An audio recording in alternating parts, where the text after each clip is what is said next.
1 აპრილი 2026 წელი. ლევან ჯანგველაძის საქმე. დაცვის მოწმეების დაკითხვა.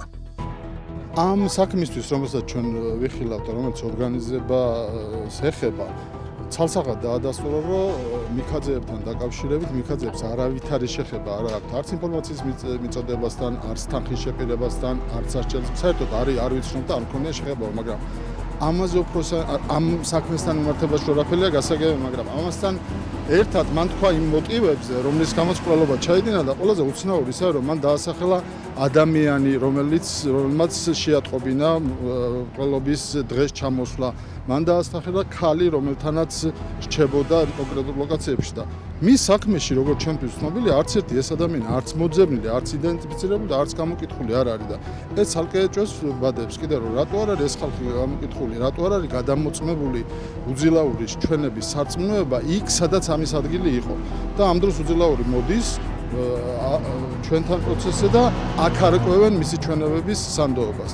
მაშინ როდესაც ამის ვალდებულება ჩემი აზრით პროკურატურას უკადრე ქონდა. მე ვერაფერს ვერ მოგავდა, ჩემთვისაც მოულოდნელი იყო აღნიშნული და შესაბამისად ამით უნდა დაინტერესდეს პროკურატურა, დაასახელა გვარები, დაასახელა როდის შედიოდნენ, დაასახელა თარიღები ერთი თვის ზუსტი და შეამოწმონ მართლა იყო თუ არ შესული ადამიანები და გადაამოწმონ ეს ჩვენება და ეს ამას დაცვა ვერ გააკეთეს უცებ შემთხვევაში. გელა უძილაურმა ეს განმარტება განმარტა დღეს, როდესაც იმართებოდა კონკრეტულად ამ ბრალდებულების პროცესი ჩვენი დაცვის ქვეშ ყოფების და რომ მათ მიმართ ითხოვდა გამოძიება ხელის დადებას კვლელობის ორგანიზებაში. სწორედ ამიტომ რომ დღეს იყო სასამართლო პროცესი როგორც მიქაძეების, ასევე გიორგი ჯოხაძის განმარტა დღეს და გააჟღერა ეს გარემოება.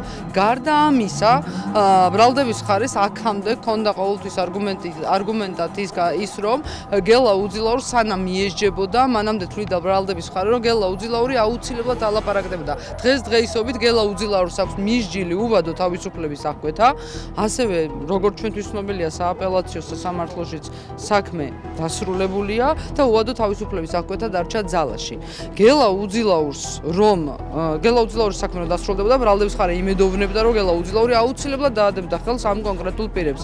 დასრულდა გელა უძილაურის საქმე და დღეს გელა უძილაურმა სასამართლოს თომაზე დაადასტურა, რომ არანაირი შემხებლობა არც გიორგი ჯოხაძეს და არც მიქაძეებს მოცემულ კონკრეტულ მკვლელობასთან დაკავშირებით არ ქონიათ. ასევე ის გარემოება, რომ გიორგი ჯოხაძემ აბსოლუტურად არაფერი არ იცოდა ამ მკვლელობის შესახებ.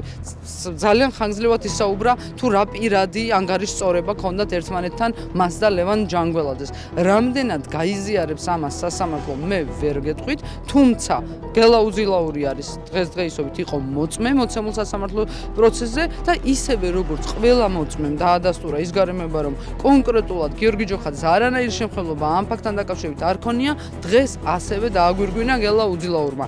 რაც შეეხება ხა ბრალდების ხარე აპელირებს მტკიცებულებების ნაწილში, რომ ვერ ასახელებს ვერცერთ პირდაპირ და ვერც ირი მტკიცებულებას აპელირებს ქვაკუთხედებზე და ჯაჭვებზე და როგორც მოგეხსენებათ ყველას, ქვაკუთხედების და ჯაჭვების საფუძველზე სასამართლო გამამტყუნებელ განაჩენს ვერ გამოიტანს.